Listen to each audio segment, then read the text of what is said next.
મમ્મીઓની સૌથી મોટી પ્રોબ્લેમ હોય છે કે બાળકોને રોજ રોજ નવું લંચ બોક્સમાં શું આપવું. તો આજે હું 10 મિનિટમાં બની જાય તેવા વેજીટેબલ ફ્રેન્કી રોલની રેસિપી લઈને આવી છું. તો આ રોલ બનાવવા માટે અહીંયા આપણે પહેલાં સ્ટફિંગ બનાવી લઈએ. તેના માટે 2 ચમચી તેલ ગરમ કરીને તેમાં ડુંગળી અને વટાણા ઉમેરી દેવાના છે. જો ડુંગળી ના ખાતા હોય તો સ્કીપ કરી દેવાની છે અહીંયા. અને આપણે એને ફૂલ ગેસ ઉપર અડધી મિનિટ સાતરી લેવાનું છે. પછી એમાં ગાજર ઉમેરી દેવાના અને આને પણ અડધી મિનિટ સાતરી દેવાનું છે. પછી લીલા મરચાં ઉમેરી દેવાના અને કોબીજ ઉમેરી દેવાની છે. આને પણ અડધી મિનિટ સુધી સાતળી લેવાનું છે. હવે એમાં આપણે લાલ, લીલા અને પીળા કેપ્સિકમ ઉમેરી દેવાના છે. જો ના હોય તો સ્કીપ કરી દેવાના. લીલા કેપ્સિકમ અને મીઠું ઉમેરીને 1 મિનિટ સુધી સાતળી લેવાનું છે. પછી હવે તેમાં કોથમીર ઉમેરી દેવાની છે અને એમાં ચાટ મસાલો ઉમેરી દેવાનો છે.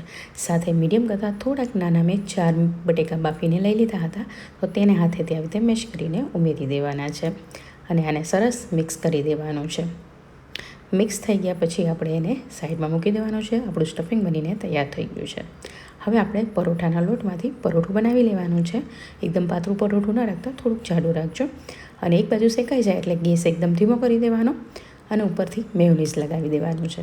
પછી સ્ટફિંગ જોઈતું હોય એટલું આપણે અંદર લગાવી દેવાનું અને થોડુંક ચીઝ ઉમેરી દેવાનું છે આવી રીતે ખમણીને.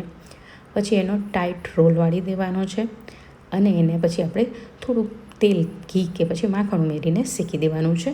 બધી સાઈડ શેકી લેજો ચારે બાજુ. તો તમે જોઈ શકો છો આપણે સરસ મજાના રોલ બનીને તૈયાર થઈ ગયા છે. આવી રીતે કાપીને તમે લંચ બોક્સમાં આપી શકો છો. તો આ રેસિપી કેવી લાગી કમેન્ટ કરીને મને ચોક્કસથી કહેજો.